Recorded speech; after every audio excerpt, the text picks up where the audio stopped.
Let's get it. Hey everyone, you are watching Boss Rush episode 15. Long time no see. I'm Jet from inthirdperson.com. With me, going from left to right, is Jason at downstab.com, current reigning Boss Rush champ. Woo, look at that belt. John at Hotfire. That's me. And Matt at Biff Bam Pop. Hey, what's going on, guys? Yeah, so it's been a long time since we did the show. That's all my fault. The original plan was for us to play Pictionary, and like part of it is I'm not done building it. I've got some really big dreams for how that's gonna work.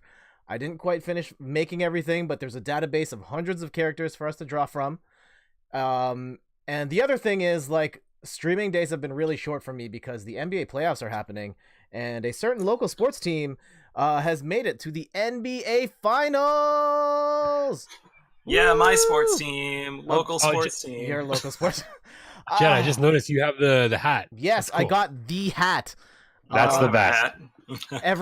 This entire work week, I've been going to the arena to see if they have the hats. They didn't, but today I went to the Sport Check across the street, and this one of the workers there, she had like 2 handfuls of hats. She just plopped on the table, and just immediately people were grabbing them, and they disappeared in like seconds. So wow. I was glad I was able to get at least one. And he only killed 3 people. Only 3 people. Only. Yeah. They had the shirts as well, but they only had extra large and up left. I just wash it a lot. Or eat a lot. Yeah. Or eat a lot. One of the two. Yeah, so I've been busy with the NBA Finals and also working on planning our trip. Well, Steph's doing most of the planning. But after this, Steph and I are going to London and Paris for a couple of weeks. And so that's going to be very exciting. Nice. That's fun. So Boss Rush takes Paris? Yeah. We'll see. How about you guys? Jason, what have you been up to? Well, off air, we were just talking about vacations, and I have a vacation planned next week back home to Indiana to see my family. And then we planned another vacation in September to go to Hawaii. I've never been over there. I know, that's right.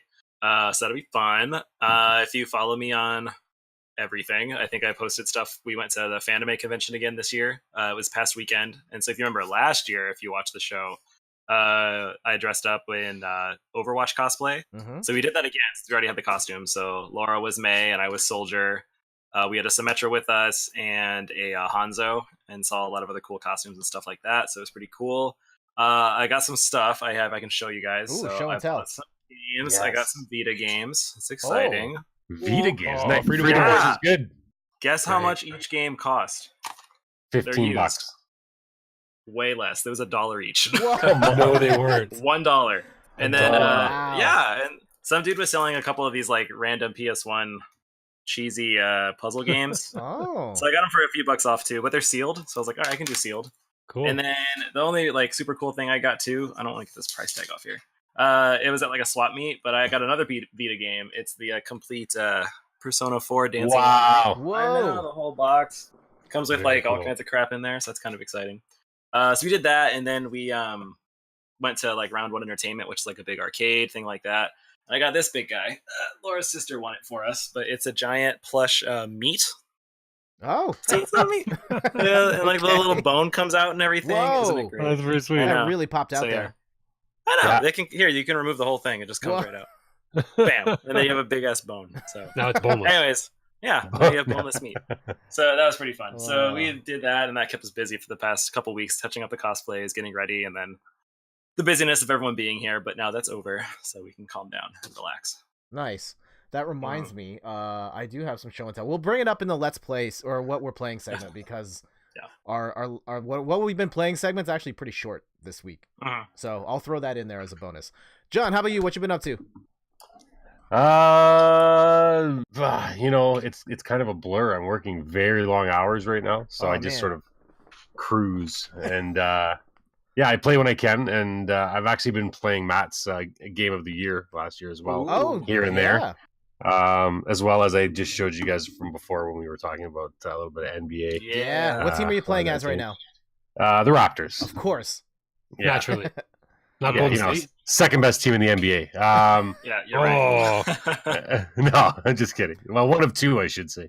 Yeah, so just that, and trying to get as much sleep as possible. It's been busy. Ah, okay. And how about you, Matt? Yeah, not a whole lot. I did a lot of gardening on the weekend. Oh, gardening. So, Okay. Yeah, so we built a deck last year, Mm-hmm. and the deck has a bunch of planters that go all around it, and so we were planting stuff. We planted some herbs and some dill and basil and all kinds of stuff, and yeah. So now it's just a matter of trying not to let it die. All right. Feed those rabbits. Yeah. I sort of did some gardening as well.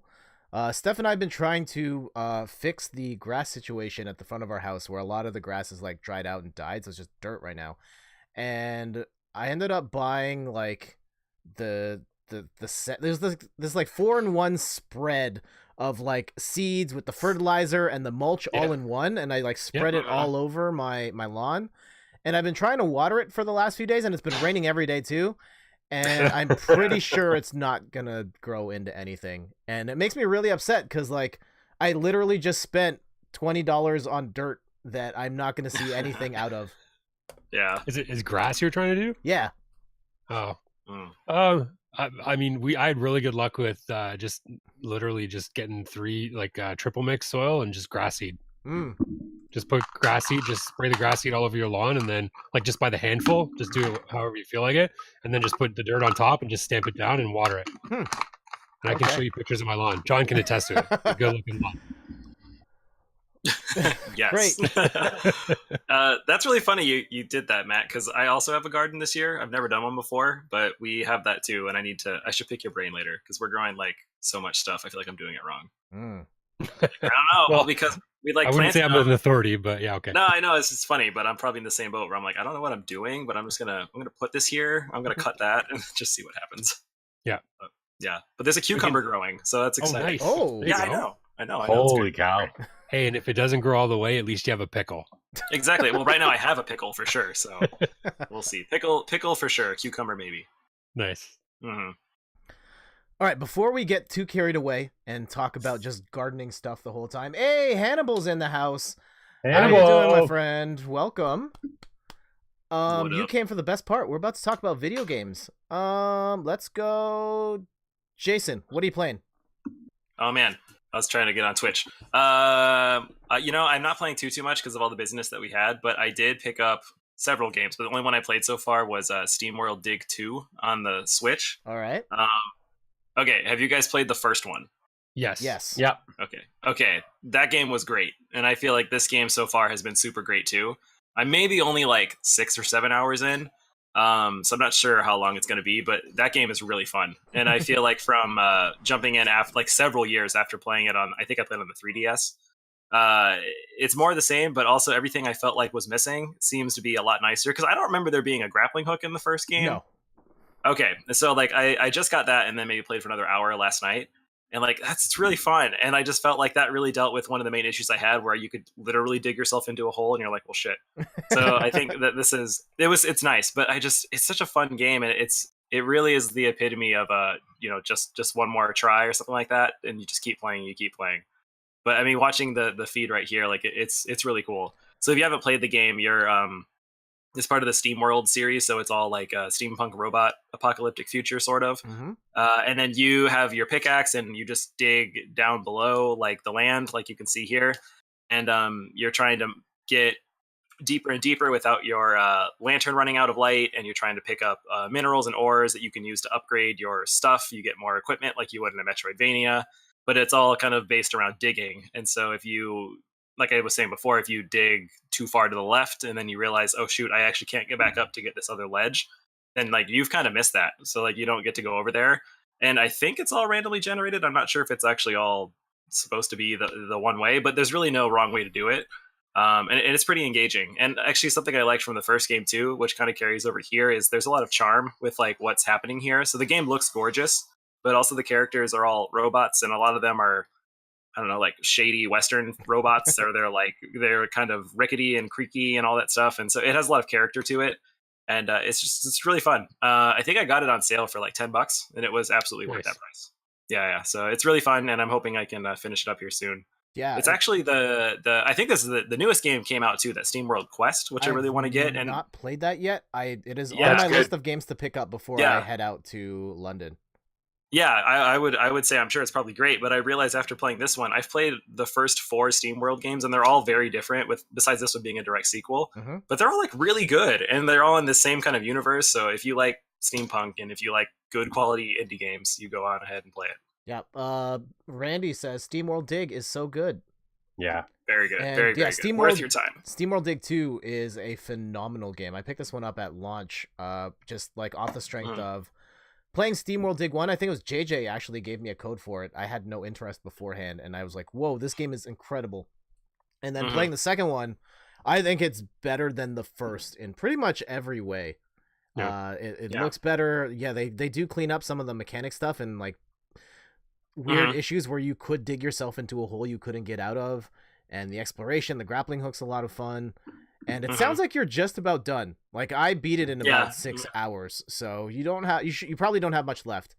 I assumed as much, but I'm excited to keep playing it. So yeah, for sure. It's good. Is it on sale right now? I know this game was on sale a lot on the Nintendo eShop. Yeah, I don't think so because I think I got it maybe 2 or 3 weeks ago, so it definitely could be. But if it's not on sale now, it probably is tomorrow. Just keep checking back. Yeah.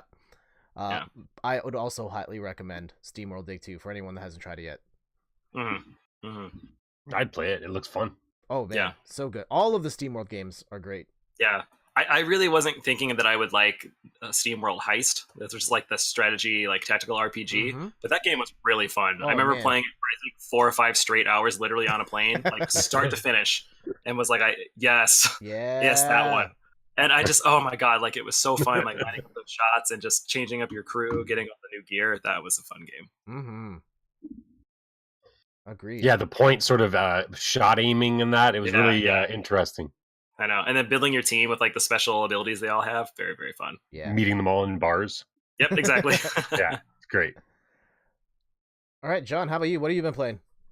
Okay, so believe it or not, I've been playing, I've gotten back to World of Warcraft a little bit here. Like the vanilla World of Warcraft. Yeah. Okay. Don't ask me why. It's one of these things where I find myself playing this game and I'm like, why am I still doing this? It's been like 8 years and that's it. I don't know, how long has it been, Matt? Long time. It's been like 2000. This has to be like 2005. Yeah, oh, 6. So it's been longer than that. Yeah. So I'm talking more like 13 years then. Yeah. Jeez. The thing is, though, we found a private server, so it's vanilla, so it goes right back to the beginning without any of the upgrades. So you can play from 1 to 70 the original way without any of the new stuff. So basically, the way we used to play it, you can play it now. So it's interesting. Wait, so is this like the beta they're doing of like World of Warcraft Classic? Is that what you're doing? So that it basically is the same thing, except these are just private servers. So you don't have to. There's no subscription required. You just kind of like somebody made them basically, and you just go in and you play through them essentially. That's cool. Yeah, that's like when I played. I think I stopped right when they released Lich King, Wrath of the Lich King. Oh, that was a good one. Yeah, that was. I heard it was good. Yeah. I shouldn't play again. The issue I had with that game, I'm sure you guys have it too, is like I literally just couldn't stop playing it, and then I didn't play anything else, and I'm like, oh, this is bad. Yeah. You start thinking of excuses of why you can't do things because you want to stay home and play Warcraft. See, I didn't get that bad, but I would get to the point. Oh yeah, me either. I was like, I don't need to buy Guitar Hero 2. Like, I could just play this game. But they're like, I really want to play Guitar Hero 2. But yeah, Well, see, the problem with us though is we had all of our friends playing as well, so it's like, man. Your friends who wouldn't be like, hey, you want to go to the mall? It'd be like, hey, we're jumping on Warcraft. You guys ready? It's like, yeah, don't worry, we've already been on for 5 hours, so we're good. Someone on the radio this morning was saying how the older games like the Atari games and Space Invaders and Pong and stuff like that, they weren't. They were addictive, but they weren't as addictive as games are now, where they take up your, you could do. I mean, people have died playing Warcraft because they won't leave the computer. Yeah. You know what I mean? Like it was almost you. Yeah, it could have been. I used to be 500 pounds. No, it's crazy how far they've come with the immersion, like how they suck you in, and it's a game. You're not getting anything out of it. But you can't stop playing it, and it's addictive. Yeah. But I think that's the way they're designed, right? These progression based sort of, where you're always just right close to getting something else. You know what I mean? Yeah. So it really kind of keeps you going. Did you guys happen to read that article on Kotaku about players reporting bugs from the beta? No. I know Jet reads Kotaku. You didn't read it? Oh my god, No, I had to pull didn't it read up. So they're doing that beta of the vanilla version. Well, not vanilla, but like classic, where I think it's like some patch before Burning Crusade or something like that. Mm-hmm. And then players are beta testing it, and they're reporting bugs, because they're testing. But they're not bugs; they're just features of the game at that time.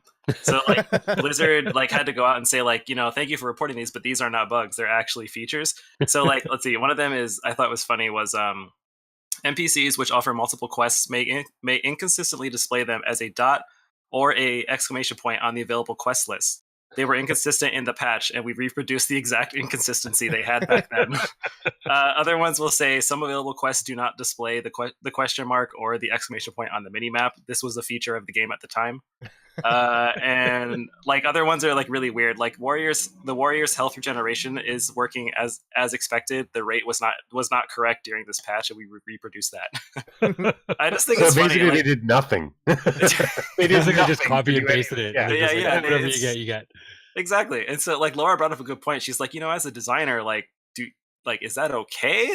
Should I? But I don't know. It's just funny. I think it's really cute that players haven't played for 10 years and they don't know that that's not a thing. So it's just kind of funny. For sure. Hannibal chimes in here and says, yes, my friend and I, we played 16 to 80 hours in Terra. Great times, but it was intense. Or 16 to 18 every day. Yeah, same kind of deal. Dude, it was fun though. Some of my I've been thinking about writing a post about this for a long time. It's just favorite game memories or memories when you think of gaming in general, what comes to mind. And just playing World of Warcraft, specifically in this certain zones, just always comes to mind. So it's just such a fun memory. Yeah. Yeah. One of my friends, I've never played WoW. I've never played an MMO. But one of my friends growing up, he got really into World of Warcraft, and he actually met his now wife through World of Warcraft. Nice. Yeah. That's excellent. That's really great. Mm-hmm. We haven't asked the burning question yet, but are you playing Horde or Alliance? Who? Oh, me? I'm a blood elf Horde. I was like, there's a correct answer. Okay, you got it right. That's good. Yeah. We're all blood elf Horde. Nice. Because we're all. Fake Ghost Pirate Robot with the sub. Woo! Fake Ghost Pirate Robot. Thank you so much, Fake Ghost Pirate Robot. Nice. But the question is, do you want the real Ghost Pirate Robot or the fake Ghost Pirate Robot? I know. It's probably a spam account. It's the fake account for him. or the real one comes and then they have a big fight. It's great. Exactly. Oh man, God, we should play World of Warcraft together. I know that. So yeah, we started all in the same area so we could kind of quest together and stuff. Yeah, I still have never played an MMO. Nice. But I saw that DCUO is coming to the Nintendo Switch. And if you put anything on the Nintendo Switch, I'll probably try it. So yeah. DC was okay. I never really got into it. Okay. Yeah. It was right after I stopped Warcraft, and I was like, okay, I need something, and it was very hard to get into for me. I tried. That might be why, though. I think I feel the same way as we kind of burned out, and then we tried that, and I was like, this is more of the same. I don't think I can do this right now. But someone starting out might have thought differently. Yeah, no, I understand that too. I think that my issue too with just any other MMO, because I actually played EverQuest first and then Warcraft, but I think Warcraft was a lot more approachable. But I also had friends playing it, which is really nice. Yeah. But then any other RPG or MMO after that, I was just not wanting to learn. I was like, not this again. Yeah, fair enough. Yeah.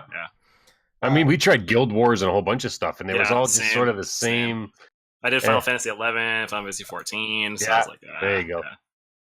Fake Ghost Pirate Robot says, I am all accounts and pirates. Yeah, that makes sense. Yes. That makes sense. Cool.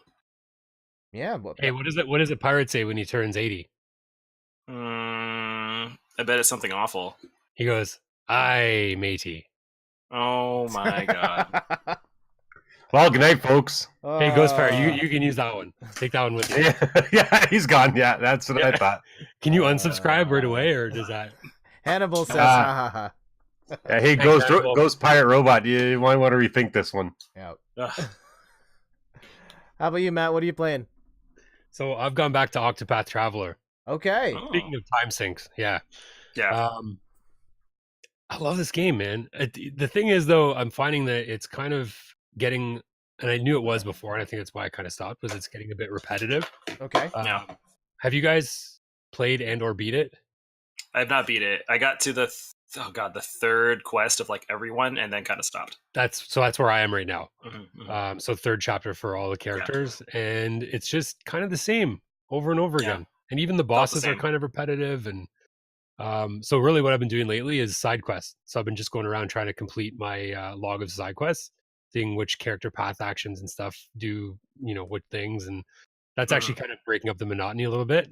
But I can't seem to just put it down. I like it. I think I like the battles, and I think the fact that the battles are so good kind of outweighs the fact that they're all kind of similar, if that makes sense. Does the story save it at all? Like, the stories are good, but they're just... I think the problem that I have with it is that the stories are linear, but you can't complete them in a linear fashion. So you can't. You can do chapter 1 for each character, but you can't do chapter 2 right after that, because you have to level up to a certain level to get to it. So by the time I get back to a town, you end up having to read the story, and then again, because I stopped playing for so long, I went into a town and it said, "Oh, I think I have business here," and then I had to go back and read what it was about, because I had no idea, because I'd done it so long ago, right? Yeah. So but the stories are good. They're just, I wish you could kind of do them in logical order, and the game sort of does the opposite of that. It stops you from doing them in logical order. Right. So, yeah. Yeah, so I'm trying to get to the end, but go ahead, Jeff. I've only played the demo of it, which I liked, but I just never got.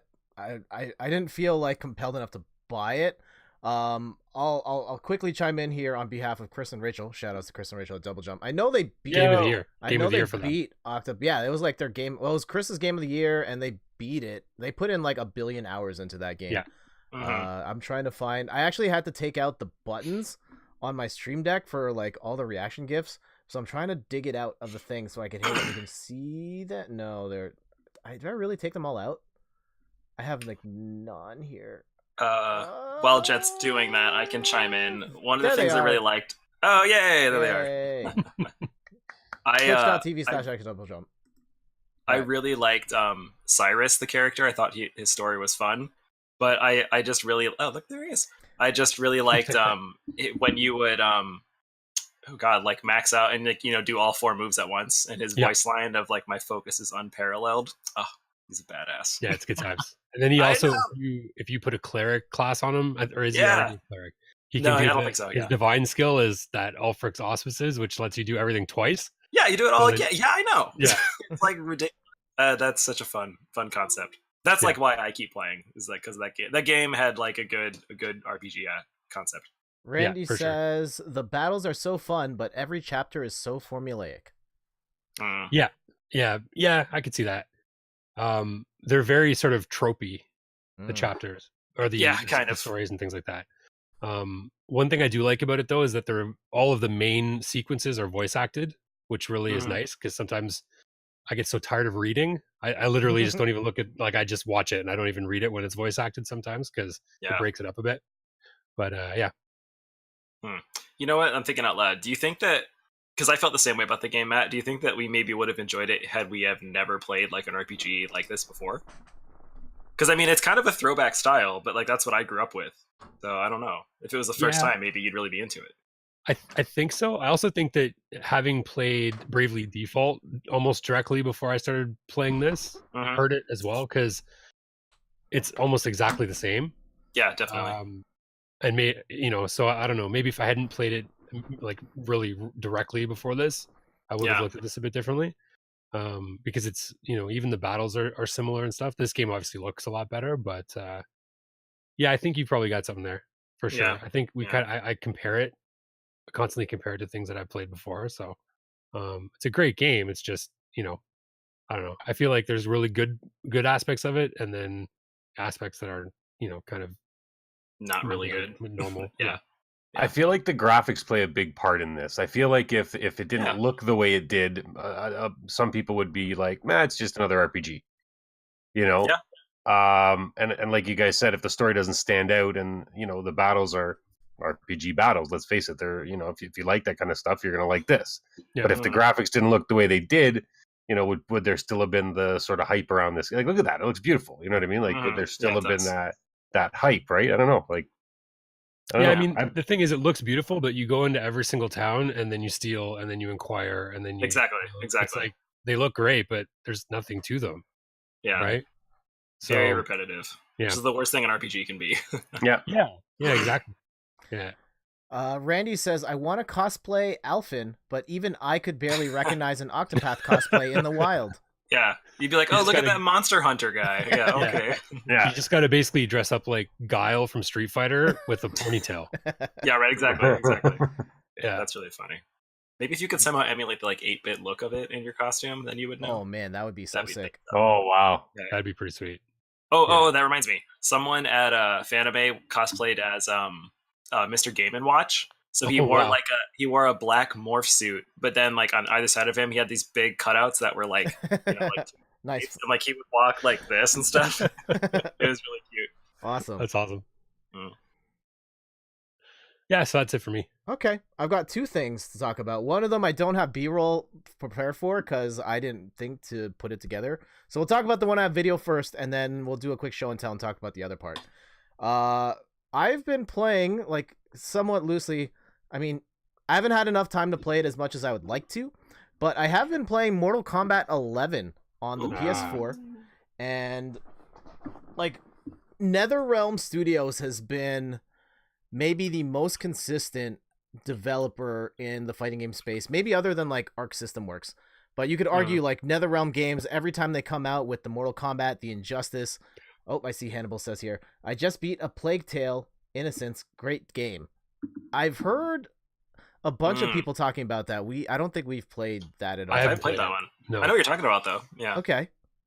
All right, so Hannibal, while I'm talking about Mortal Kombat, tell us a little bit about Plague Tale and what you liked about it.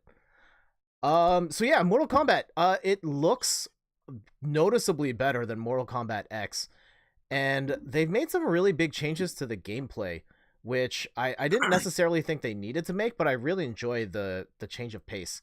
One of the big things is they actually slowed the game down a bit, and they made it a little less combo heavy. Like in competitive play, one of the big knocks against Mortal Kombat is that it's really hard to block anything, because a lot of the combo sequences are like you have to block really high, then low, then high, or they have like branching paths. So this first hit's going to hit in the middle, the next one might go down, the next one might go up, and then it's a 50-50. If you guess wrong, then you're going to eat like a 45% combo every time.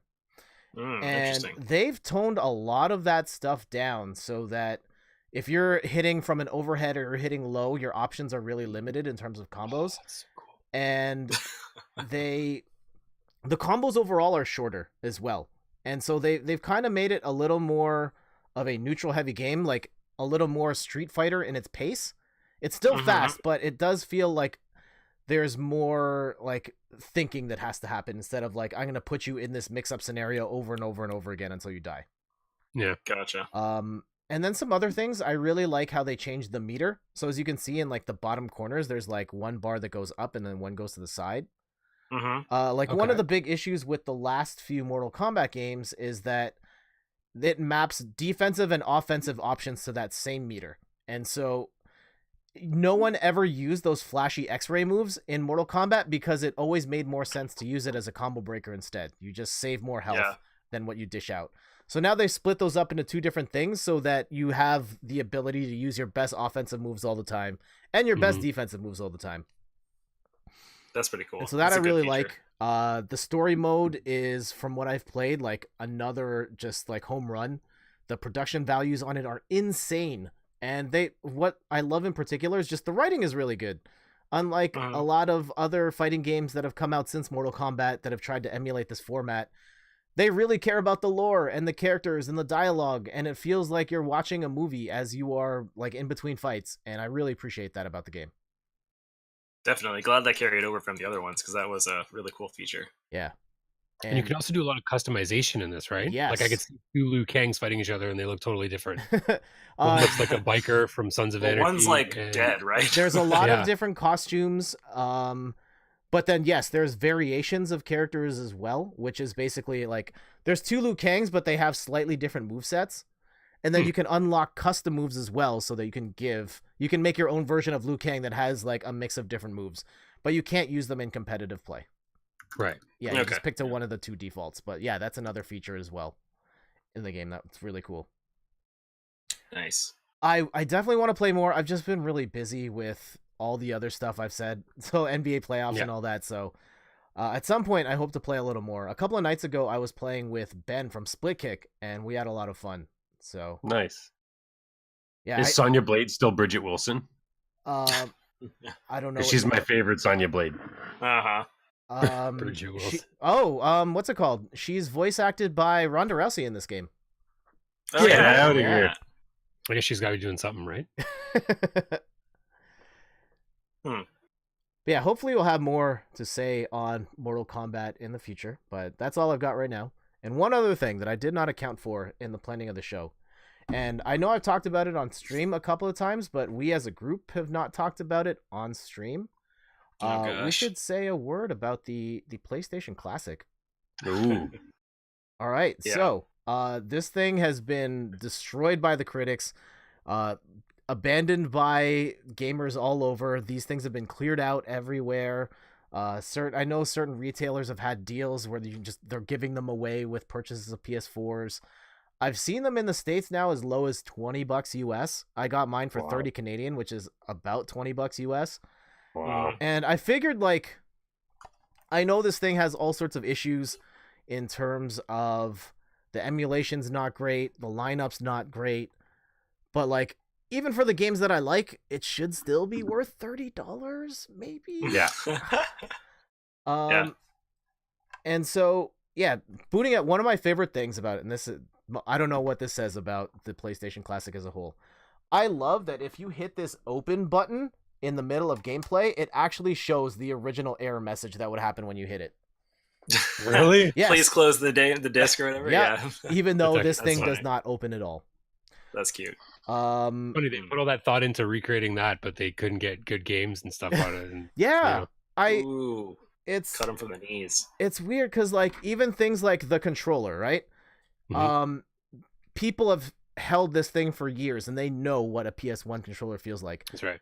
This doesn't feel like that. The plastic feels off. It feels cheaper. The controller feels lighter. And I've compared this to an actual PS1 controller, and it is not the same deal. It still works fine, but just the difference of all the things, like, this is the one that people are going to notice because I've held this thing for my whole life, and it's just not right. Yeah. The lineup of games is not great. Like, it's not the worst either. You're still getting Final Fantasy, Metal Gear, and a couple of other big ones as well. But just like, what is Rainbow Six doing on here? I don't know. I think the big thing for me is just the PAL. Like, half of the games are the PAL version, so they run slower.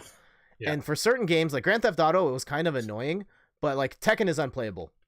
Like, that's really unfortunate. It looked awful. What's 50 frames, right? Yeah. Is that what it is? Yeah. Yeah. So, I mean, at $30, I guess it might still be worth it in the end, but I still feel like this should have been way better than it was. Yeah. Yeah. Well, going off of your story, at $20-ish is what it is US right now. I'm thinking about buying it this week. They've got me somewhere. Yeah. I liked playing Rayman. That was fun. And Mr. Driller, I'd never played before, and I enjoyed that. That's a fun game. Jumpin' Flash. Jumpin' Flash is on there. I haven't had a chance to play that just yet. I've been debating, because right now we're in the middle of streaming Paper Mario, and I've been debating possibly doing Metal Gear as my next sort of full play. I've never played a Metal Gear before, and I've heard some things. Well, maybe don't play it on the PS Classic. Yeah, I was going to say. Yeah, I don't know. The PS Classic also had Wild Arms, which I really liked. Yeah, I have no idea what that is, but... It's an RPG. Okay. Yeah. And Hannibal comes in here with his thoughts on A Plague Tale. I like the story. It's about a sister and brother. They have to search for something very important. You have to be stealthy. Great story. I don't want to be a spoiler. See, that sounds like something I'd like. I don't like stealth games. Yeah. But then again, I've also considered playing Metal Gear here.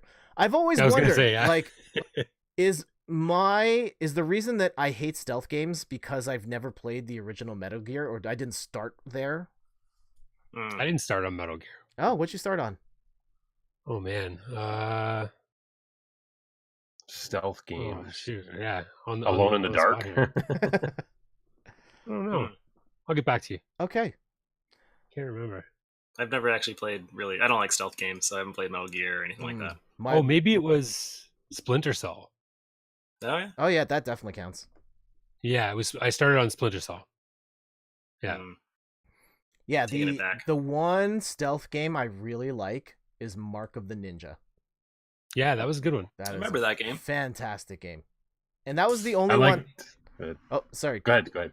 No, go ahead. That was the only stealth game where I didn't feel weak in it. It was just like it benefits me to be stealthy, but like I can still do all this cool stuff while I'm in stealth, and even if I'm not in stealth, I can kind of get by. Yeah, that's good. I like Siphon Filter. Siphon Filter is like I remember playing that too. I think that's it. Oh wait, what did I say? Splinter? No, I meant Siphon Filter. That's the one I meant. Yeah, not Splinter Cell. All right, guys. Let's get down to like the super serious business. Maybe the most intense game we have played on Boss Rush. Spoiler alert! Spoiler alert! Spoiler alert! We are doing the Game of Thrones draft. Oh, I've waited all my life for this. So, yeah, as we could get more off topic if we tried. Let's do it. Okay, so just to set this up for everyone else watching, this is an idea I've been kicking around for months in my head, and then like the show just ended. I see John's got his notes, which is great. The whole idea of the Game of Thrones draft is this question I've had in my head of like, if I was starting my own kingdom and I could draw from anyone in the Game of Thrones universe, who would I pick?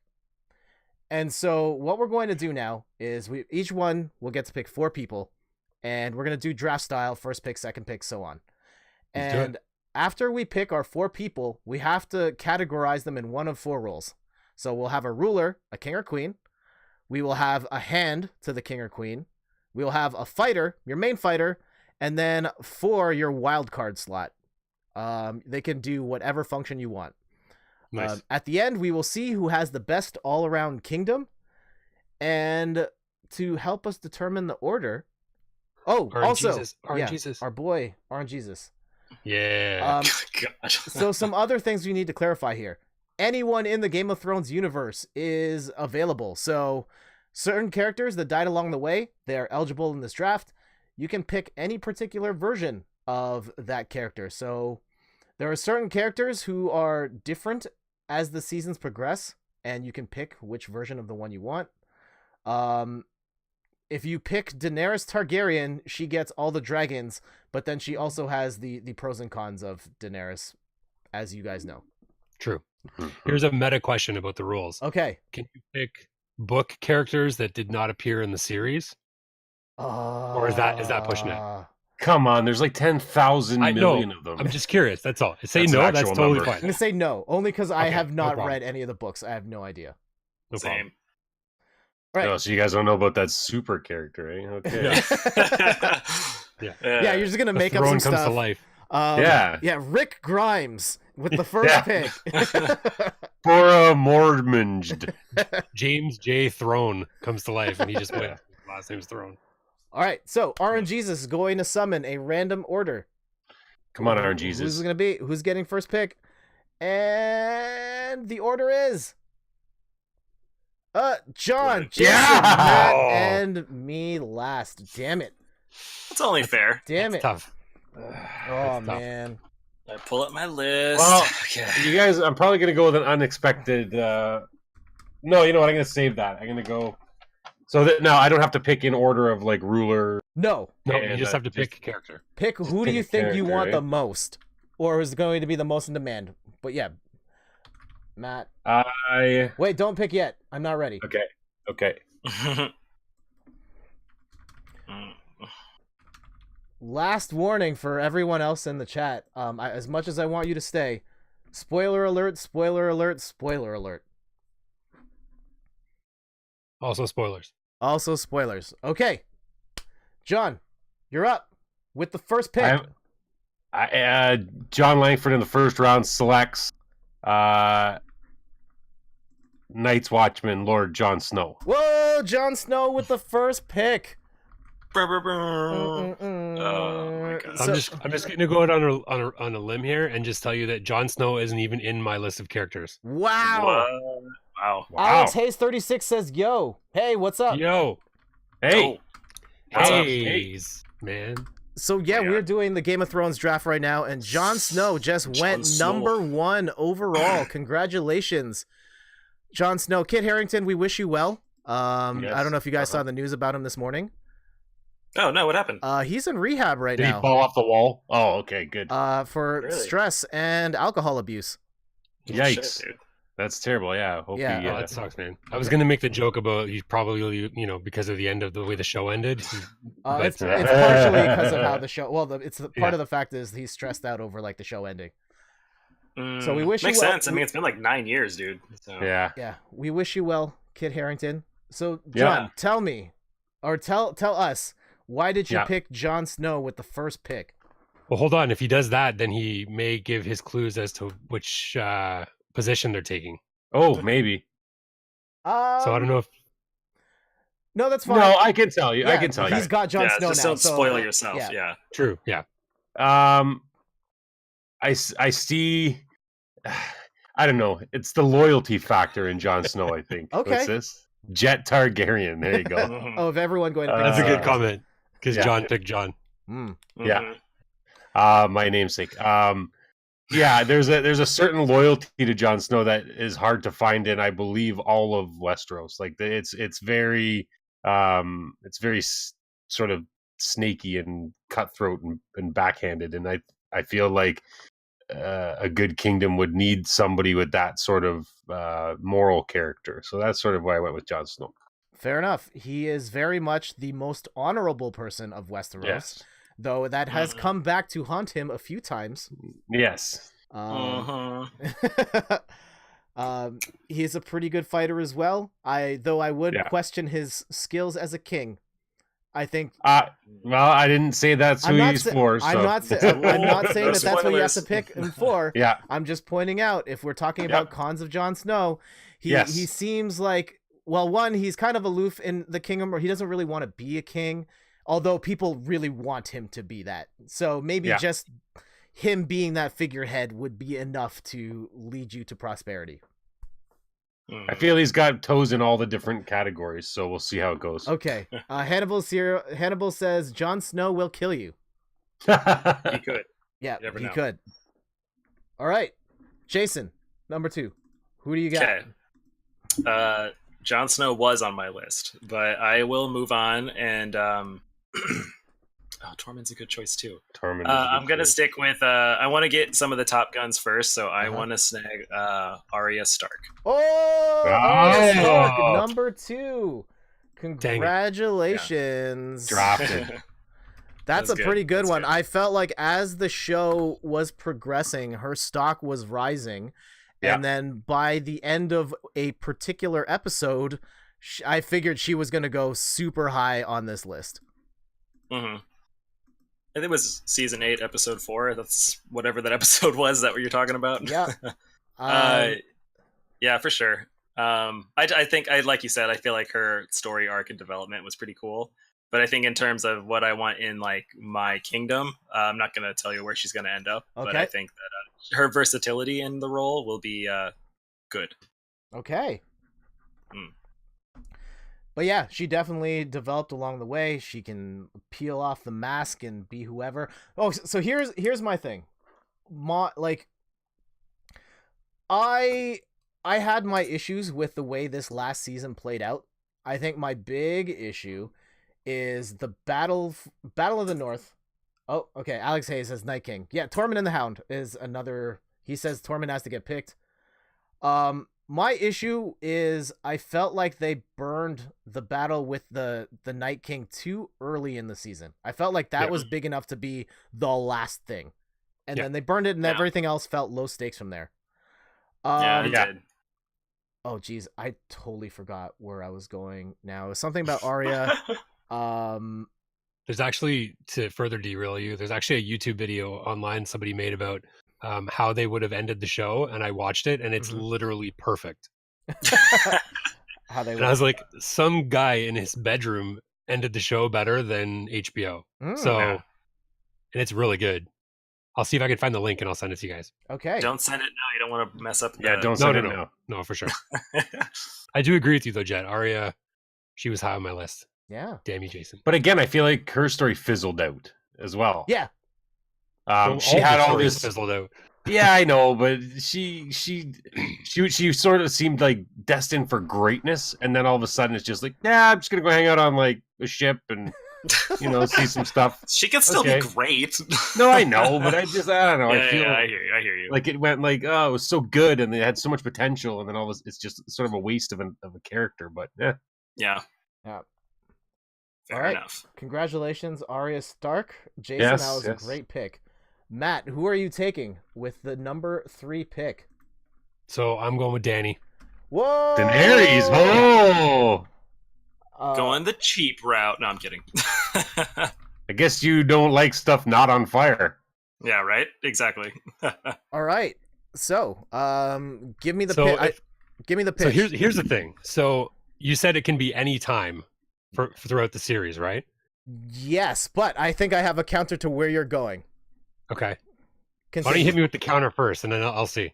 I think her character arc is such that she technically never changes throughout the entirety of the show. She is basically, she goes from one place to the next and says like, hey, give me your place or I'm going to mess you up with the dragons. And everyone says no. And then she burns them with the dragons. The only difference is she killed the people of King's Landing at the end versus all the other places, which we only saw for like an episode and didn't care about. Yeah, except if you think about everywhere she goes, it's all in liberation. So she kills a bunch of the slavers because they're slavers, and she breaker of chains and all that stuff.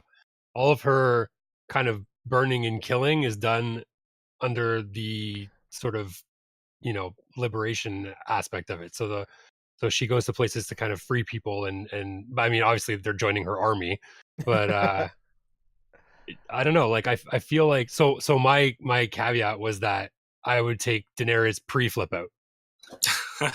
See, I would argue that she was always flipped out. Yeah. That is my counter. But the whole series, she's basically saying, she wants to not be a Targaryen. So the whole time she's saying, I'm not my father. This isn't me. And then for basically 7.5 seasons, well, so say 7 seasons, she does that. She's constant. She isn't a Targaryen. She's not the Mad Queen. And then all of a sudden, bang, she flips in like one episode. See, I would argue that she was that the whole time. And she was even saying that type of stuff after she burns down King's Landing. Let me put it to you this way. If she hadn't flipped at the end of the series, would you be arguing against it, saying like, oh, that doesn't make sense, she should have flipped? Sorry, say that one more time. So basically, if she hadn't, flipped out and burned everybody alive, and she basically became the breaker of chains, king of or queen of the 7 kingdoms without turning into the Mad Queen, and she was a right and sort of just ruler, would you then argue that that's not her story? She shouldn't have done that? I would then argue that I would say like she redeemed herself or she like evolved along the way, and that's what they were trying to push her to do. Like that's they kept pushing her last few seasons, and then she didn't. Okay, that is a fair counter argument. On top of that, she's also the girl who has 3 dragons, and as we know, that makes her insanely powerful any way you slice it. So, and I'm also taking her pre-dragon deaths. Okay, so you're taking all 3 dragons as well. 3 dragons. Can't take the best of all of those aspects. Yeah. Before she quote unquote forgot about the ships that were shooting her dragons. Yeah, right. Yeah. I figured Daenerys was going to be a top tier pick any way we slice it, but I just wanted to throw in the counters before everyone says, "Oh, Matt wins because he has the girl with the dragons." Just saying. Well, clearly that didn't help her in the show. So. All right. Jet, I was not expecting to go last here, but I I'm gonna have to change up the way I didn't write down an order. I just have a list of like dozens of names here. So, I think this is still someone who was gonna go high anyway, but with my first pick, we are going with Tyrion Lannister. Attaboy. Nice. There we go. Nice. Of course, Tyrion, I think, is probably the smartest person in the land of Westeros, the most pragmatic. He really understands what's right for the people and what's right in the scenarios in the moment. And he understands sometimes you need to lie and cheat, and sometimes it's for the greater good. And I think he generally understands what moves to make when they need to be made. Now, granted, he did side with Daenerys, who ended up with the heel turn and burning everyone down, but he kind of redeemed himself at the end there too. True. I guess the other counter is I think he totally picked the wrong king at the end. But for almost the entirety of the show, he made mostly the right decisions. Hey, but let's not forget, Bran had the best story. Oh man, like I think I was drinking something at the time. I almost did a spit take when he said that. I can't blame you on that. Like, Steph and I were watching, and our expectations were already low. We were kind of bummed out by the way that the last few episodes went down. Yeah. And when Tyrion said that, like, we were pretty much throwing stuff at our TV. Like, are you kidding me? Yeah. No, he didn't have 100%. The best story. And I wonder, like, had they known that Bran was going to be the guy at the end, would they have shot the show differently to make his parts more dramatic? To make it make more sense that he's going to be the one that we pick at the end? I can't say they would, because they knew he was going to be at the end, and his whole role in the last season was nothing. His whole role for the entire series was like nothing. Well, they had the opportunity. You have to assume that they knew at least by season 7 that that's how it was going to end. And they didn't do anything with them. Yeah. Just the battle for the North. I'm going to chill by this tree, and now I'm going to go unconscious for a while, and then he flies off with his crows and contributes nothing. Yeah. What were you doing, Bran? Yeah. He's sitting by the tree, and then he goes, how can I become more useless? Okay, hold on, I'll be right back. And then he just leaves. Yeah. He essentially slept through the Battle of Winterfell. Like, that's the best plan I think I've ever seen for a war. I'm curious. Like, Bran has super crazy powers, but is anyone in this panel going to draft him for their kingdom? The thing about Bran is that I think the writers kind of wrote themselves into a corner, because it's kind of like Superman, right? Like, he's literally unstoppable unless you create something specific that can stop him, right? So Bran can pretty much do whatever he wants, and he could easily, see what he wants to see and figure out. Wow! Yikes! Wow! It's a fictional character, guys. I have the same argument with Arya, but we'll get into that later, I guess. Okay. All right, so that ends round 1. John takes Jon Snow. Jason takes Arya Stark. Matt takes Daenerys Targaryen. I take Tyrion. We've got some versatile picks there. I know I'm pretty much pinned at one particular spot. Well, maybe I do have a wild card slot. So, anyway, John, back to you. Who are you taking with the 5th pick? With the 5th pick, I am going to take Bronn of Blackwater. Ooh. That's a good choice. Who? Hold on. Bronn. Bron. Bronn of Blackwater. I don't know who that is off the top of my head. You do. He's the guy with the giant bedazzled crossbow. Oh, the Yeah, he ends up on the council. Oh, okay, yes. The guy who was with Tyrion, and he's like all about the money and the cross. Yes. I think Bronn has 2 ends, I think. He is the absolute epitome. Yeah. He is the epitome of started from the bottom, now we're here. Yes. God. Yeah. Like, there's no better story than that. He went from like a worthless sellsword to the Lord of Highgarden. Yeah. In 8 seasons. Yeah, true. He also can just apparently walk through a kingdom without being noticed. But anyway. I know, what the... Yeah. God. Yeah. There he is. Yeah, that's Bronn. Yeah, he probably won more fights than he should have. Yeah. Very resourceful. I think he picked his allies in the most opportune times. He's also dashing. Yes. Quite the ladies' man. Yeah. Yes. He definitely played the game well. I will did. admit. Somebody online said that if you don't think Bronn won the Game of Thrones, you weren't watching. Yeah, there you He go. went from the bottom to the top. Yep. Yeah. Very excellent choice. Yeah, Thank just you, off sir. the top of my head, I didn't recognize the name, but yeah, that guy for sure. All right, Jason. Okay. Had this one ready. I'm glad no one took it. But for, I guess, the number 6 pick, I am going to take Gendry Baratheon. Very good. Oh. Wow. Lord of Storm's End. I want Gendry. I guess just, I don't know, reasons behind it. I think his, outside of like Jon Snow and some other choice characters, I think he has a nice sort of arc of being a general good guy. I think that he can fight and he can lead and he can obviously make lots of weapons. Mm-hmm. And that's funny. I didn't even think about him being with Arya.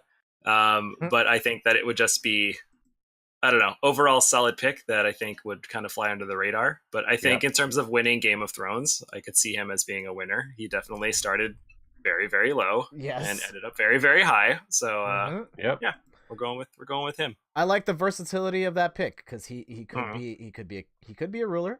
He could be a good fighter with the giant hammer, and he could fit a wild card slot of saying, "Hey, he's our blacksmith, and he's going to make all the weapons."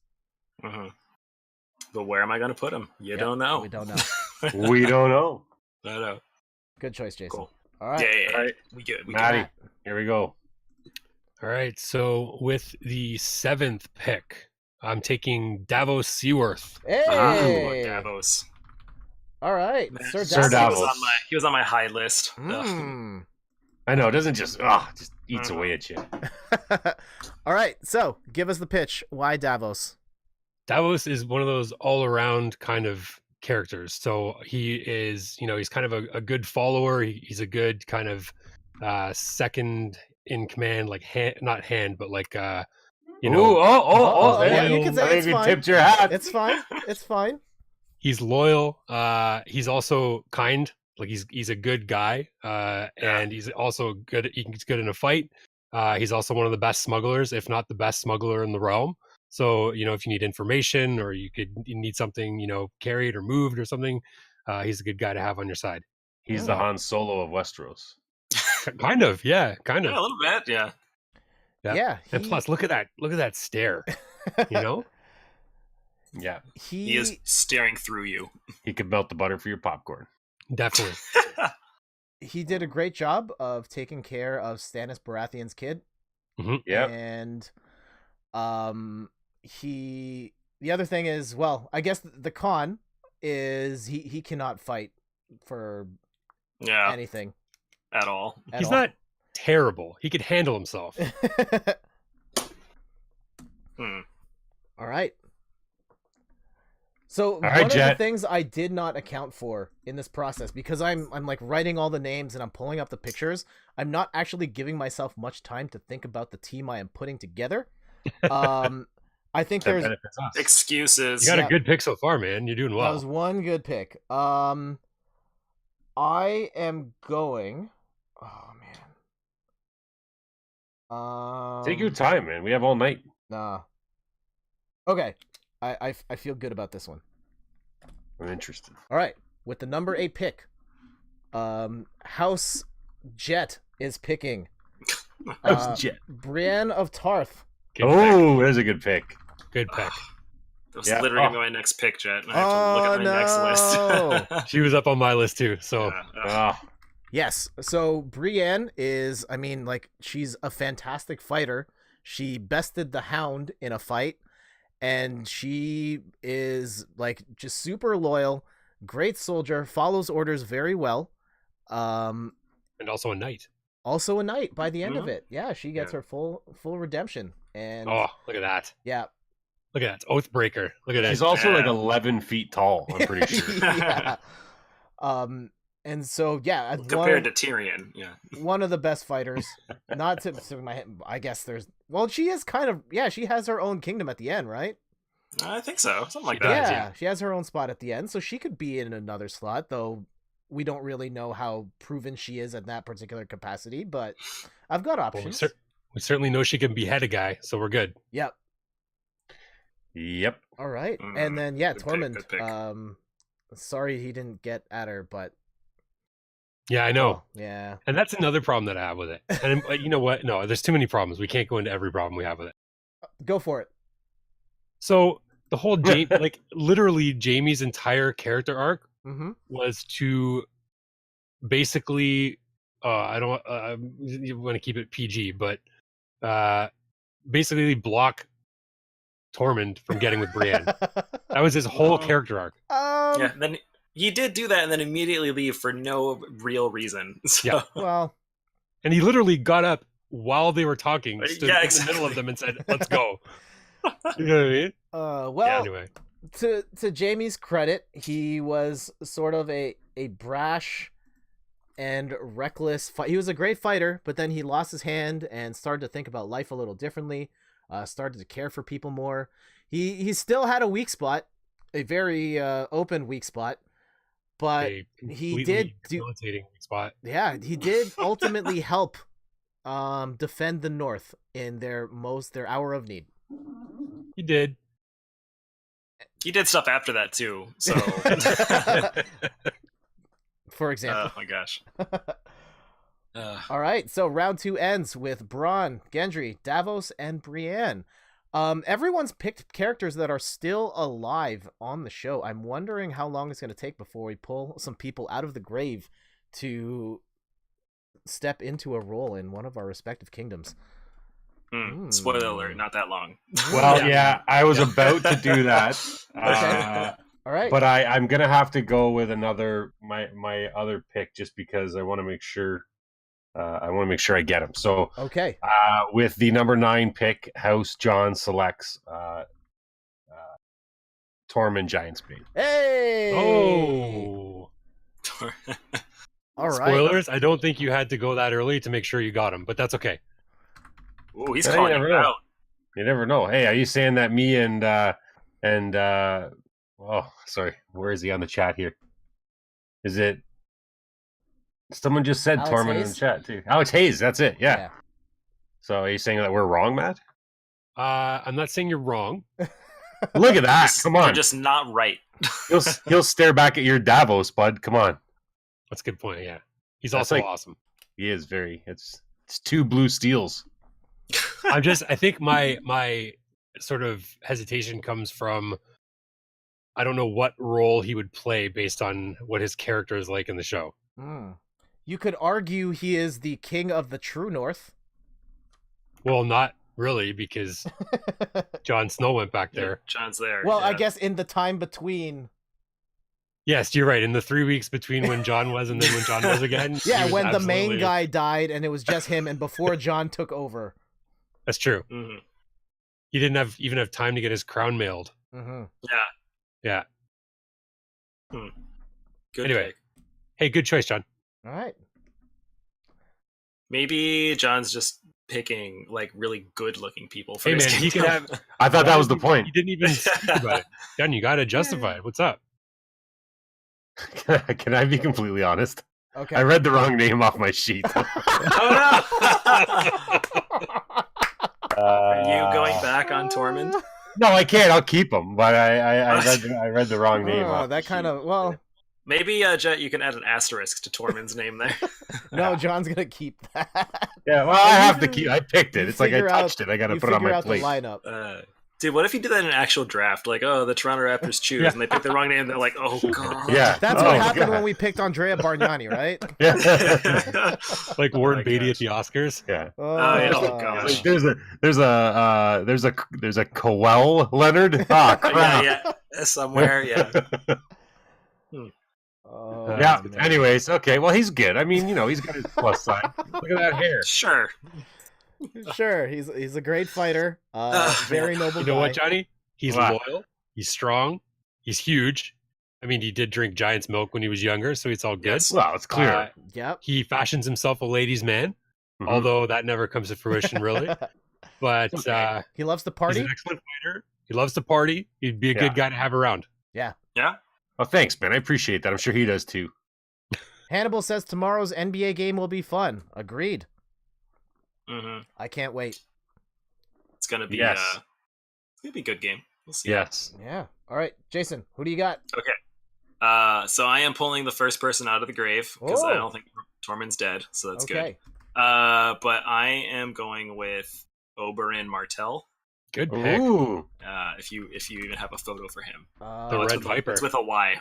Oh, okay. Yeah, but I don't think I need to explain Oberyn. He's pretty badass. Just if not cocky.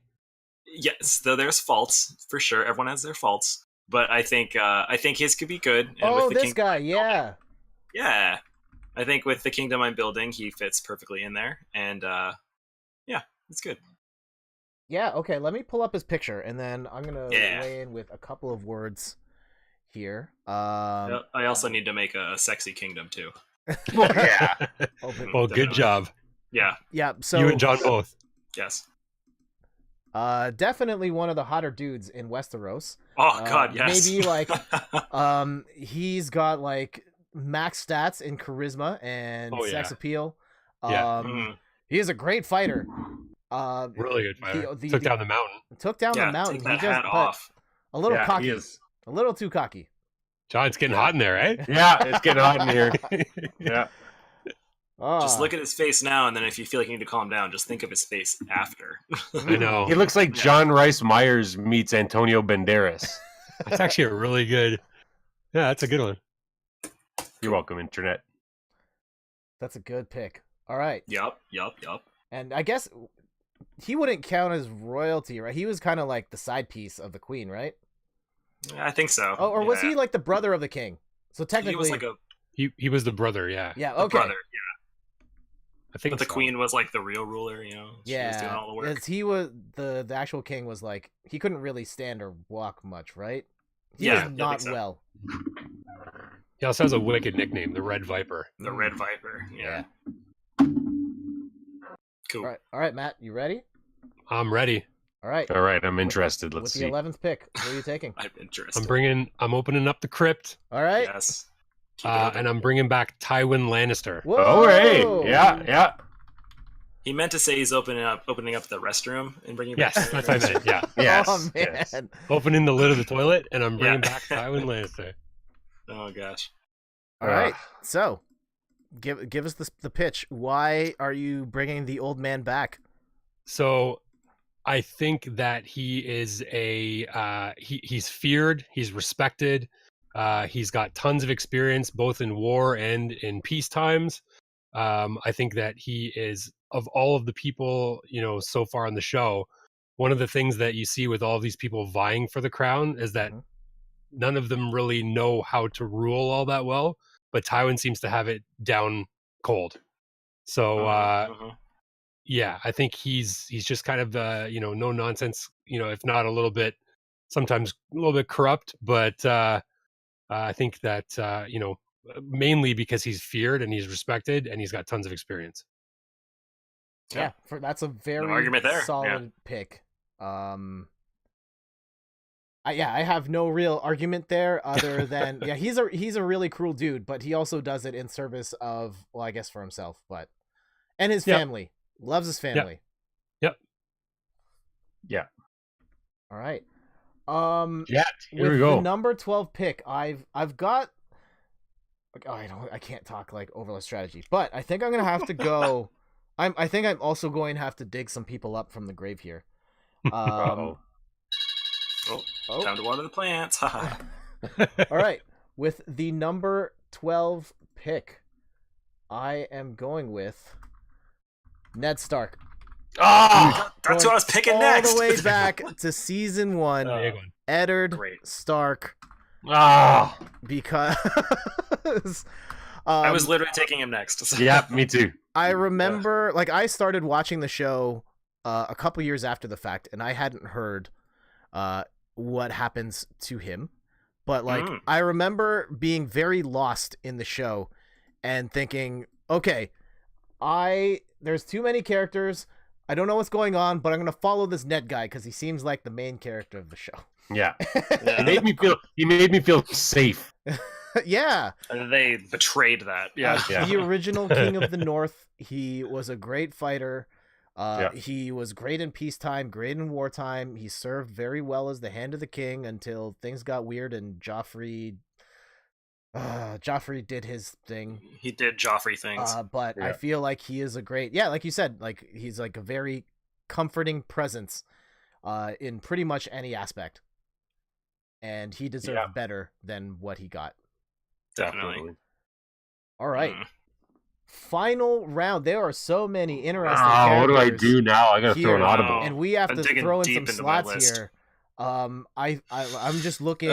I'm gonna take some. Oh, I don't want to say stuff out loud. All right, I'm not gonna blow up your strategies, John. With your final pick, who are you taking? I'm gonna throw an audible here, and I think for my 13th pick, I will take Jorah Mormont. Oh, Sir that's a good one. Jorah. Yeah. Solid choice. That is a good choice. Yeah. He was on my list too, for sure. It was going to be Ned Stark. That was my pick, and you just cut it right off. All right, so give us the pitch. Why Sir Jorah? Again, I think he's one of those people that one of those sort of rare types of people in the whole kingdom, basically. Mm-hmm. I feel like he's a fantastic fighter. Again, he's very diplomatic when he has to be. He's for the most part pretty wise when it comes to all the situations. Yep. Good, loyal to a fault. Exactly, loyal to a fault. He's a very good bounce things off of guy. Mm-hmm. Sounds like he's going to be your hand of the king. I'm guessing this is after he gets cured of the grayscale. Well, I would think so. Okay. Grayscale gives you perspective. Yeah. Makes if you live, you're like, oh, great. So I think just building sort of I don't want to say wholesome kingdom, but a kingdom built on loyalty and sort of respect. He commands that sort of in my opinion anyway, that sort of the way people act towards him. So yeah. Sure. As a counter, would he be as motivated if he is not in the same kingdom as Daenerys? That's had he never met Daenerys, like did not know about her, or if he still knew about her and just there was not that storyline between the two of them. I think you have to take all of the baggage from the show. I think Jorah is still a great pick. He is still an amazing fighter, still a loyal dude. I don't know. I can't say yes. I don't think he would be. I think that Daenerys fueled him in a way that nothing else could have or would have done. He is certainly the thirstiest dude of Westeros. Unquenchable thirst on that guy. Yeah. But anyway, so that's why I think Jorah would be a good pick. Great pick. Solid. All right, Jason, with your final pick. My final pick was ruined by you. Thanks, Jeff. Oh, no. Jeff, the ruiner of picks. I know. I'm also so when I made my list of people, I made them in such a way that I was thinking they would mesh together as an actual kingdom. Mm-hmm. But that's been ruined. So I needed to go a little bit further down, but I'm also going to take someone that was important to Daenerys, and I am picking Grey Worm. Oh, okay. Interesting. Great. Yeah. I think in terms of my meta of thinking how would these characters in the show actually, work in the kingdom I'm building. Grey Worm is nice because he just needs to be there and be told what to do, and he's like, "Yeah, I'll do that." And so he'll mesh with whomever I want. But also, badass, super awesome, great fighter. Yeah, good job. Intimidates feel. Yeah. He is also very good looking, but we won't get into all that. But no, let's get into a medieval Tiger Woods. Medieval Tiger Woods. There you go. Yeah. Yeah. So. Yeah. Can we also talk about the pointlessness of Missandei getting beheaded? Oh. Yeah. I just think in terms of all right, let me go off on a tangent. So I feel like they built so much character over so many stories and seasons. So beheading people and just dropping them away is such a poor way of writing. Yeah. And so I think that Missandei can definitely die. Like, for sure, anyone can die. Mhm. Like, that's fine. But I just think doing it in that way just makes the whole build up pointless. And then so that's probably why Jet was saying you and Steph just felt like the season wasn't good, is because all of the hype that you have for these characters is just literally thrown aside. Yeah. And that was a dumb death. It was fine she got captured. It was fine she got killed, but the way that they did it and then the reactions that it had and did not have were pointless. Yeah. Mm-hmm. So that was rough. I guess, one of the main reasons Dany flipped, other than the fact that Jon wouldn't be with her, kind of thing, right? But yeah, Grey Worm's going to do whatever Dany says regardless. Right? Mm-hmm. Yeah. So yeah. I feel like that could have been another character just as easily to get beheaded. That didn't have to be the one that gives Grey Worm a happy ending, because I think that of all the people, like, he deserves it. But I don't know. I just felt, same as you, kind of pointless. But yeah. But anyways, he's killed a lot of people in really cool ways, so that's probably good to have on my team. For sure. Is it potential knock? He's kind of heartless and maybe just kind of an order taker. But I guess if you that's a good thing to have as well, if someone is just going to do the thing. Yeah, but with the whole thing with Missandei, like, he was turning that around, right? Yeah, and even in the end, they go, "Where are you going to sail?" And he goes to Narth, right? Which is her hometown. For whatever reason, like, what is he going to try and find someone else that looks like her? I don't know. Why is he going there? It doesn't make any sense. Not going to be starting any families. Well, exactly. He's a eunuch, right? Hey, wait. Point of order, Jet. What is that cup you drank out of? Oh, it is a Mario Kart 8 glass with a blue shell. Blue shell. And there's Yoshi on the other side. Okay. Nice. Okay. Yeah. I was like, excellent. okay. I just wanted to see what it was. Thanks. All right, resume. Okay, 2 more picks left. Matt, all right, who are you taking with your final pick? All right, so, see, no, this is getting a little drawn out already. I've got too many people, and I know. But yeah, me too. Go. All right, with my last pick, I am taking Bran Stark. Bran Stark. Really? Whoa! Wow. I wouldn't take Bran as far as you could throw him. Oh. There's a method to my madness. Okay. Go for it. He knows everything. Yeah. Good. He knows everything. He can warg. Mm-hmm. So basically, he knows everything. He can see everything. You could send him anywhere in the world to find out something you want to know. You could ask him any question about any point in history, and he can tell you. He's not very mobile, but other than that, well, you could argue he is. Yeah, it's true. He's also kind of like stoned all the time. Yeah, it's kind of a jerk. Yeah, it's weird. He kind of got a personality in the last 5 minutes of the last episode. Somehow. But other than that, yeah, he's a great Wikipedia to have for your kingdom. Yeah, it's true. He is the internet of Westeros. Yeah. But honestly, the warging is the best part, though, for me, because he can basically morph into the three-eyed raven or any other animal and go anywhere and see anything. So he could literally be a bird in a tree and eavesdrop in a conversation. Yeah, that. I mean, I think our critiques of Bran don't have much to do with the character itself versus how he was presented throughout the lifespan 100%. Of the show. Oh yeah. I'm going with the abilities that he has, not the abilities that he used. Yeah. All right, fair. Oh man, see, now I'm looking. I have a couple of people on my list, but I think I am most scared of Matt's group here, in particular the combo of Daenerys and Bran.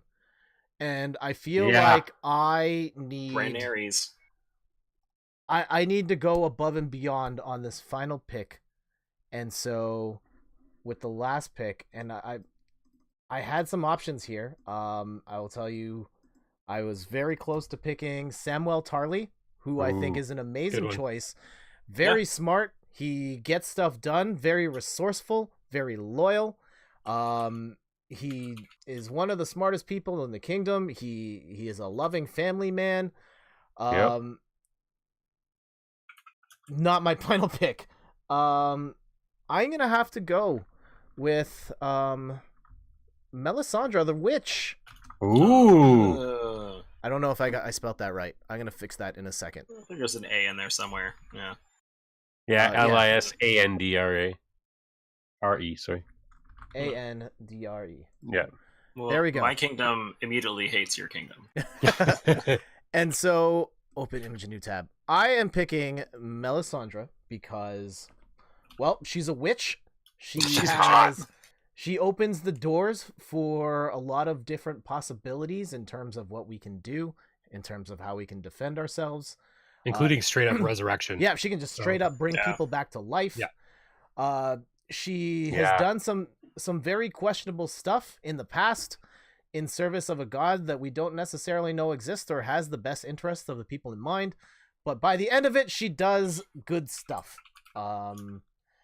I mean, like, ultimately, like, setting the whole the wood fence thing on fire gives them like a couple more seconds of time. But she ultimately tried to do the right thing for the people, even if some people questioned her motives and all that.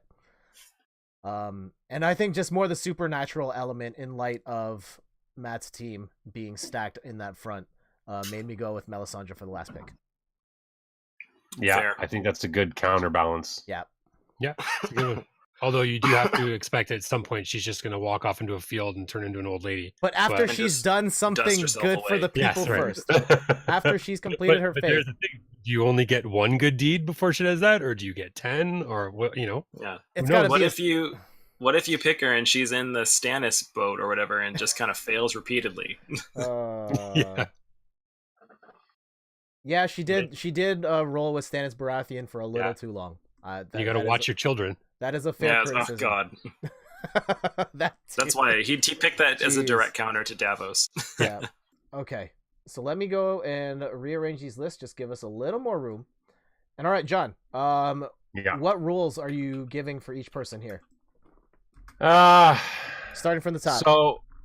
Starting from the top. So my original pick would have been Ned Stark as the ruler, but I will now go with his bastard son. Ruler. Jon Snow. Okay.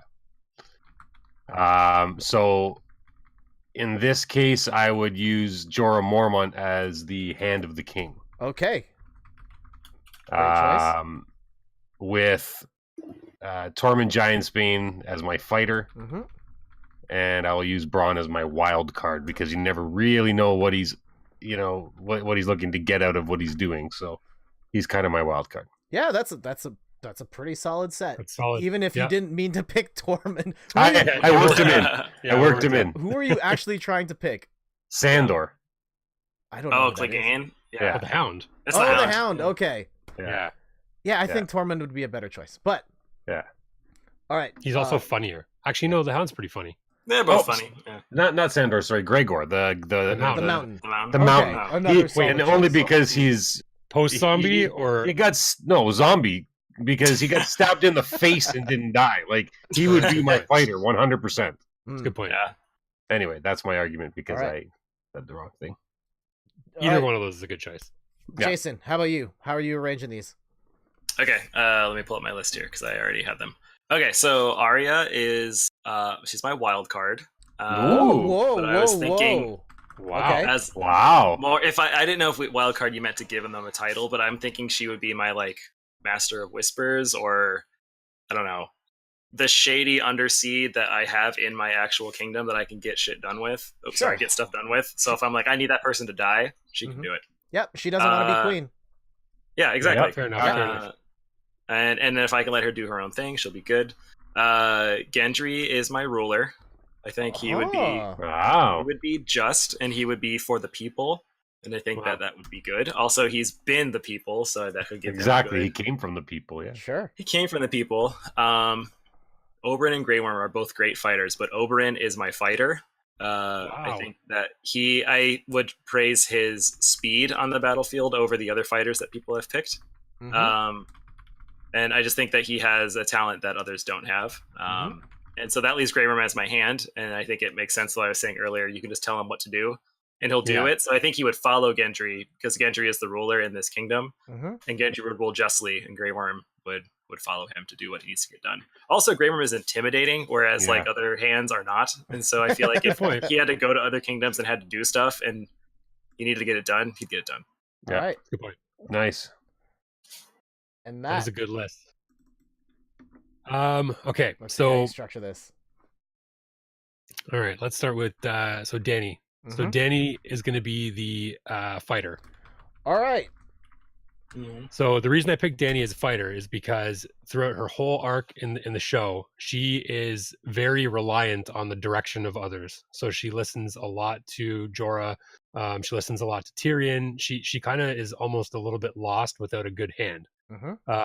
So I think that she would be an excellent choice for a fighter because whoever is commanding the forces, which I'll get to, can basically, tell her exactly what to do. She can rely on the knowledge of other people who are arguably more experienced than her.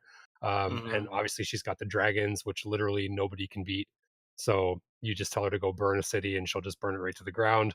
Well, sometimes you don't even have to tell her to do that. Yeah, exactly. That's a problem. But I also think that, Jon isn't in my kingdom, so arguably they've never met. So no, they have to have. Yeah, they carry all the baggage. But they do carry all the baggage? Yes. Okay, well, same thing. Anyway, so, she doesn't have the added, baggage of wanting the throne at this point. So I think that gives her less, she's less stressed out about that, and hopefully that keeps her a little more grounded. Okay. So then I've got Davos as my hand. All right. Yeah, I can see that. So Davos is extremely level-headed. He's well-traveled. He's noble. He's loyal. He's very smart. He's also been in both parts of society. He's been in the high noble part of society. He's also been a smuggler who's been in the lower underbelly of society. So he's very, he's well-rounded in terms of his knowledge of every sort of part of the class system. I think he'd give very honest direction. He's not underhanded. He's not, he's not a bad guy. So I think that he would be a really good choice as hand. And then Tywin obviously is going to be my king. Again, for the reasons I mentioned before, he's extremely experienced in both wartime and peacetime. He's a, straightforward, straight shooter, if not to a fault sometimes. He's very loyal to his family. Straight as an arrow. Straight as an arrow, yeah. Well, maybe not him, but he's extremely loyal to his family, which is also why I don't have any other Lannister in my team, because I think that could also, shape his decisions in certain ways, which I don't want to happen. And then Bran is my wild card for, again, the reasons I mentioned before. He's got the ability to see everything and know everything, and he's also got the ability to warg out and basically observe anything you want him to. He can eavesdrop on conversations. He can see where enemies are on the battlefield. He can look into cities and see what fortifications look like. And I think the combination of a good ruler with Tywin giving orders to Daenerys with 3 dragons, and Bran with the ultimate knowledge of essentially every part of the world and every battle makes my team pretty unstoppable. That's so we'll go with that. Solid team. I'm still gonna try and give the pitch for my team anyway. I've got Tyrion Lannister as the hand of the king because he's proven to be excellent in that role. Very smart, very knowledgeable, finds a really good balance of what's right for the people and what's right to please the higher ups. He would have been my hand, by the way, if you hadn't picked him. Yeah.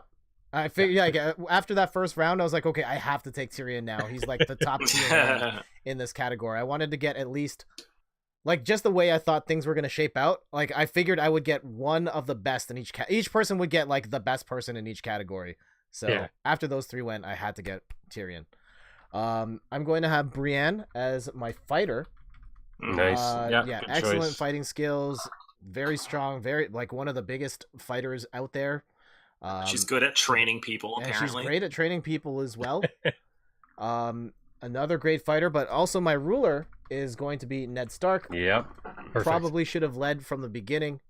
He was the original king of the North and very noble guy. Comforting force. Very good in peace, very good in war. And then as my wild card, maybe the wildest of wild cards in all of Westeros, Melisandre, for her magical abilities, which seem to have no bounds except for killing kids and getting really old when she's not wearing the necklace. Yeah. Well, the killing kids could arguably show less boundaries, but yeah. Yes. Depends how you look at that. Yeah. All right. But also don't forget, big thing is she can bring people back from the dead. Yes. Yeah. So At will. So Which would help with Ned Stark. and not like Heyo. not exactly but not like who is the one that brought the mountain back that made him a zombie? Qyburn. Qyburn, yeah. So not like Qyburn. Qyburn's really not good at his job, but she's really good because Jon Snow looks exactly like he did before he died. He's not on the list. Yeah. All right. Awesome. Fun fact: we all picked a Stark, essentially. Yeah. Yeah. All right. Do you think we could pick a winner of this group? I think the winner is RN Jesus for picking the order. Give him the belt now. I don't know. I think we're all going to vote for our own. No, I've kind of looking at your guys now. It's sort of you all have. I don't know. I'd say it's a toss up between you three. I like the You're being too nice. No, I really do. I like the idea of. So with Matt, Daenerys kills everything. Bran Stark sees everything.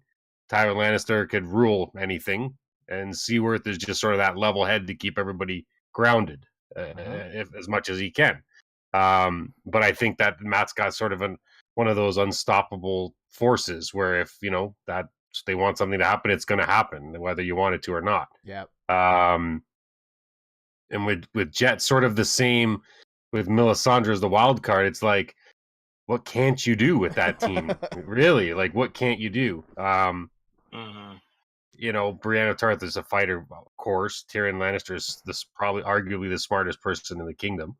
One of the, again, your team, like very different people, but in the same sense, sort of, quite equal on the battlefield. Mm-hmm. And I just like Arya, of course, wild card. Like she's the jack of all trades.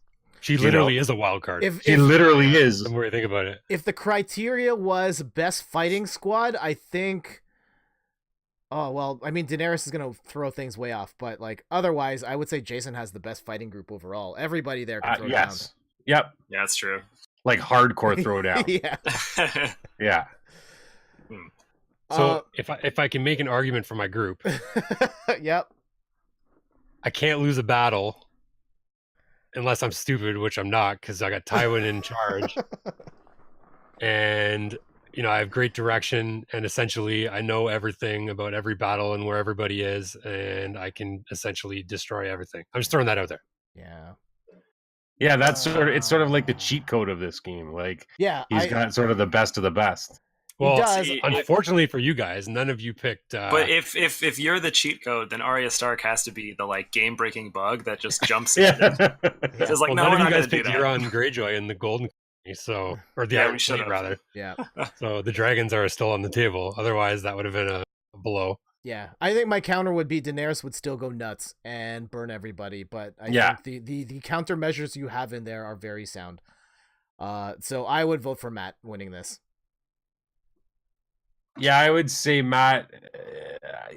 Like it's a good solid team, but I think in the end you're gonna lose every time with Daenerys. That's the problem. I think it's gonna be great. It's gonna be great until Daenerys loses her mind and kills everybody. But see, I don't know. I feel like the same way with John's picks though. Like John is the only pick that I feel like would, in all things considered, would actually have a kingdom that could actually work.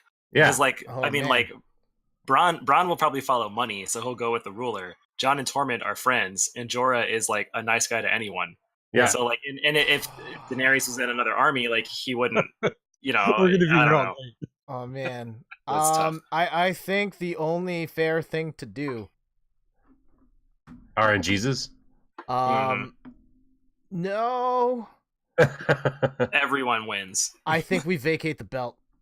Oh! I think it is open for whatever the next game is next time. I think everybody here wins in some way, shape, or form. I think everybody built a pretty just good like team. Game of Thrones. It's Everybody's a really happy good at the analogy. end. This is a good analogy to Game of Thrones, where no one really wins. The one championship belt to rule them all. Yeah. I think that was some good picks, though. That was a very good draft. That was a lot of fun. I think if I look at the list, my most surprised pick, besides mine that I picked, is probably Melisandre. I didn't see that coming out. I would agree with that. I going into it, I was like, I'm gonna pick Sam, and I can make a really good case for Sam. But then like after seeing the combination that Matt had, I gotta pull out Melisandre on this. Some other names that did not get picked in our draft. Jaime and Cersei aren't in there. Yeah, Jaime and Cersei did not make it. So Jaime was on my list. Mm-hmm. He would have been my military guy, my fighter. Yeah. Khal Drogo. Khal Drogo did not make it. He could have been a great fighter. Maybe not so much. Yeah. Maybe not. Well, so much. He did die from a boo-boo. Let me remind you guys. He died from a boo-boo. Oh my god. Yeah. Yeah. So that was kind of bad. Robb Stark did not get drafted. Yeah. So I was really close to picking Littlefinger as my wild card. Yeah. That'd be a good one. Yeah. Well, what didn't he do? What else he's so devious all the time. I love it. You never know what's going on with that guy. Varys didn't. Is that Varys and Littlefinger? Wait, no. Littlefinger is Littlefinger's Peter Baelish. Yeah, Baelish. That was it. Yeah. Qatar. Varys is the big guy that got burned. Yeah, he got burned. Those would have been good picks as well. Missandei didn't get picked at all. I guess no room for a translator in our teams here. Listen, we got limited space here, all right? Yeah. The roles are going. A couple of other names here. Ramsay Bolton did not get picked. Oh, yeah. I was going to say, he was the next highest on my list for picking. Yeah. I had Stannis on my list. Okay. That is a name. And also, Ygritte didn't get picked. You guys know nothing. Well, what would he... I mean... What would she have done, though? Yeah. She would have been a great fighter. Yeah, but she would have just been a fighter. She wouldn't have been a leader. Yeah, but if you needed a fighter on your team, then she could have fit. Maybe not the best fighter, but maybe she would get bonus points really on the team with bow and arrow. Yep. No one picked the Night King. That was another. Oh man. Yeah. Yeah, it's because he's a wimp. Yeah, that's because he died from a gut shot. Come on. But he can raise the dead. So, he is the ultimate glass cannon. Seriously, he's the ultimate glass cannon. Yeah. He's like a shadow priest in Warcraft. Exactly.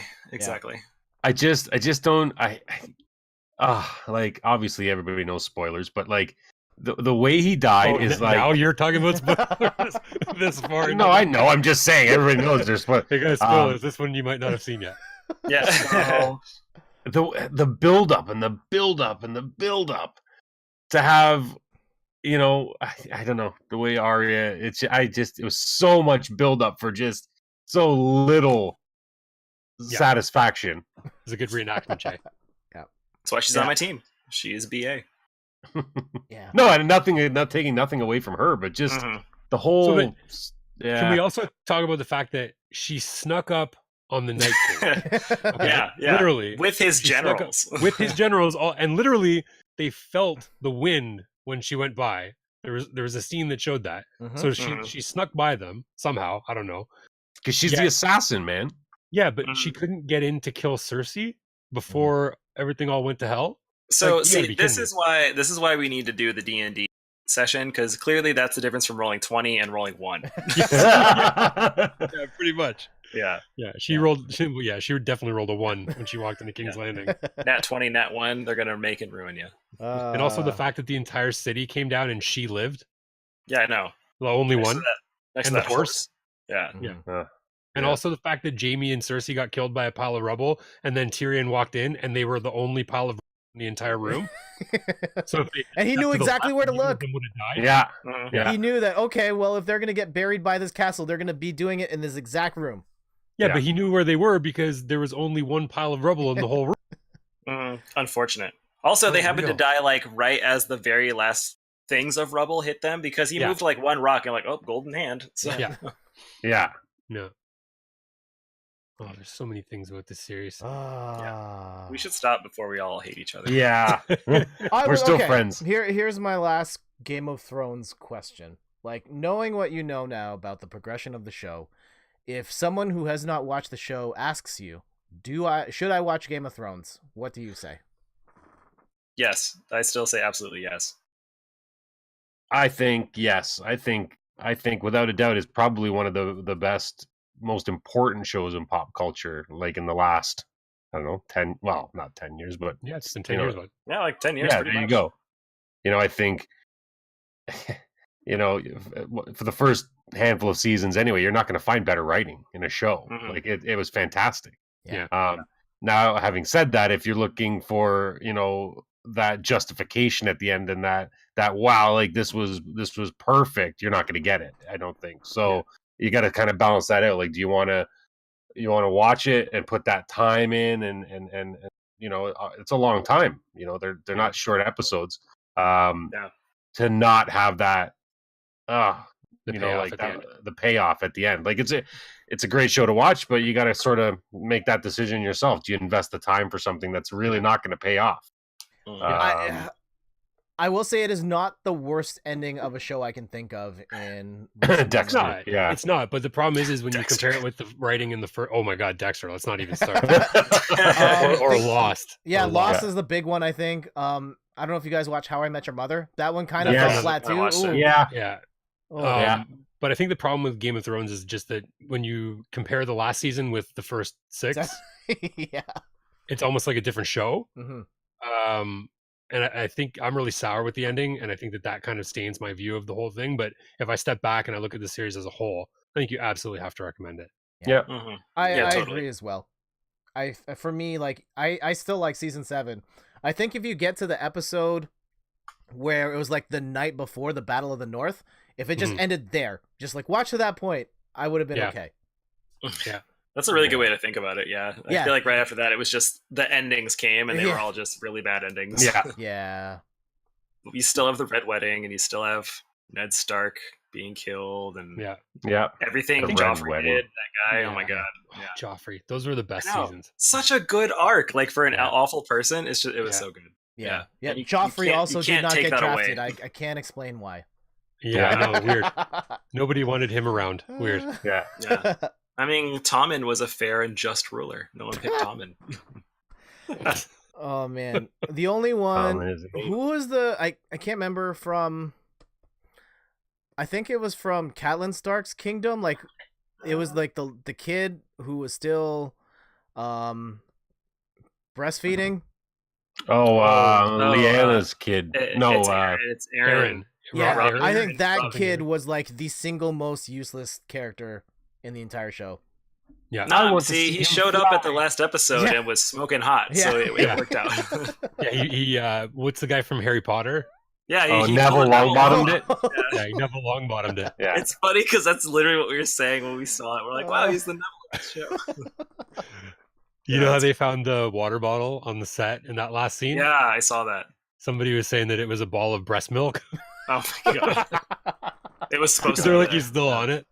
Yeah. That's sad. That's good times. Mm-hmm. It is pretty sweet to have a hole in your floor, though, that you just throw people you don't like out of. Yeah, the moon door. Exactly. The moon door. Yeah. Anyway. You know what else is crazy, too? Sorry to keep going off on a rant, but the fact that all of the people, when Tyrion says, okay, Bran's going to be king, and everybody goes, aye. Sansa, and she goes, we're going to be a separate kingdom. And I'm like, yeah, we don't necessarily like that. Yeah. And then if I was any of those other people, I'd be like, whoa, hold on, that was a choice. I already said Can I go back? Yeah, can I take that back and start my own kingdom? And then even Tyrion at the end goes, and ruler of the 6 kingdoms. Yeah. It would have been like 1, because nobody would have wanted to be ruled. Anyway, this show. Yeah. We're going to be talking about it for years and years to come. But I think maybe that in itself is reason to recommend it, right? Yeah, true. Yeah. Infamy, in a sense. Mm-hmm. If you want something to talk about with your friends, watch Game of Thrones. Although in the 6 years it's going to take you to finish it, your friends probably won't be interested when you're done. But, it's all good. Yeah. All right. Let's get out of here. That was really fun. I'm getting kind of tired, though. Great time. We need to go to bed. Jason, is there anything you want to plug before we go? I have a couple articles up on Downstab. Hey. I know, check it out. The last one I did was about 20XX. I did my review for that. All right. And there is a little note there where I feel like that is the game, and then especially with SteamWorld, that has pushed me towards kind of liking indie games. So the times are a changing, so we'll see what happens. Nice. I'm an idiot. I should have We could have talked about 20XX on the show, like formally, because that's a really good game That's that all needs good. to be talked about. Okay, we'll bring it up on the next one. Yeah, We'll get next it. time. Yeah. All right. John, any sort of shout outs or things you want to plug? No, not really. I just enjoyed doing this show, so let's do it again. Not so long next time. So. Yeah, about that. No, I know, but I mean, I know you're on vacation, but I mean, after that, like, I enjoyed the show. I like hanging out with you guys. So love hanging out with you guys too.